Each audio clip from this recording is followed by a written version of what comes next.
was actually written in 1913 during naval manoeuvres. It doesn't list any particular author. It's simply known as, it's to the memory of the nameless killed and wounded. It's our fathers. Though the seaplane soaring upward may betray the submarine, to the oil-fed super dreadnought steaming nervously between, in pursuance of her mission, she'd be well advised to shun any interfering cruiser with a newer seaplane gun. Thus does science rule the rebels that our fathers used to know, while the sea that bred our fathers marks the fashions come and go. Humours each, but sometimes wonders if the truth were better sought in the latest words of science or the deeds our fathers wrought. Quaint and crude our fathers' methods, in their ships and guns the same. Watch them warping out of Plymouth when the great Armada came. Hear them give the Duke defiance, all their shot and powder spent. Men in truth, but manning makeshift, still the Duke Medina went in shame and hopeless ruin, with the fear alone in mind of our fathers, spent and weary, grimly hanging on behind, scant of food, in rags and tatters. What you have, we'll have to do, lacking everything they needed, but the heart that pulled them through. So they fought, explored, discovered, so they sailed from day to day.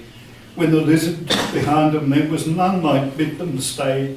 With Marconi yet undreamed of, none to call or heed their prayers. They had none of our good fortune. We, alas, have none of theirs.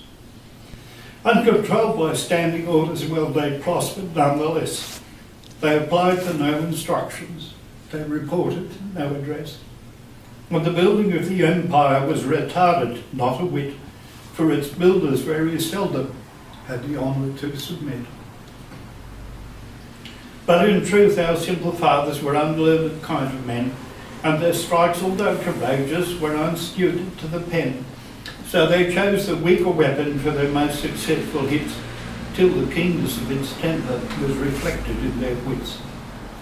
Far away the friendly dockyard that their offspring now expect, kindly barnacles protected one enormous pink defect. Till high some secluded corner of the hostile Spanish main, they beached and scraped and corked her, and were off to sea again. On the anvil of their duty, Hawkins, Frobisher and Drake forged traditions of the service for the use of Robert Blake, who adopted them in toto with the silence of his breed, and bequeathed to his successors fully proved and guaranteed. Now there may be too much Nelson, for times have changed since then, but as long as man is human, we shall have to count on men. Though machines be ne'er so perfect, there may come a day perhaps when you find out just how helpless is a heap of metal scraps. So the man, machinely treated, and whose hopes are fast aground, in the proper service channels where broken hearts are drowned, when he's strained, will fracture badly and be crippled mind and limb.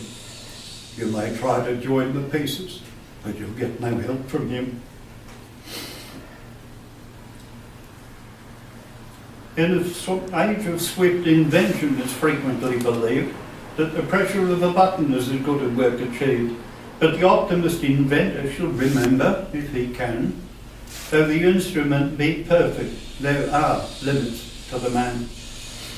Wherefore, when we've raced the seagulls, run submerged across the bay, when we've tapped a conversation 1,500 miles away, when the gyros spin superbly, when we've done away with coals, and the tanks are full of fuel, and the targets full of holes, when the margin's full of safety, when the weakest in the fleet is a hyper-super dreadnought, when the squadrons are complete, let us pause a while and ponder in the light of days gone by, with their strange old ships and weapons, what our fathers did and why.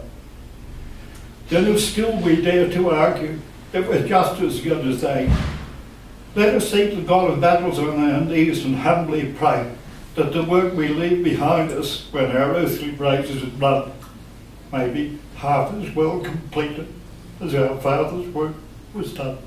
Mm.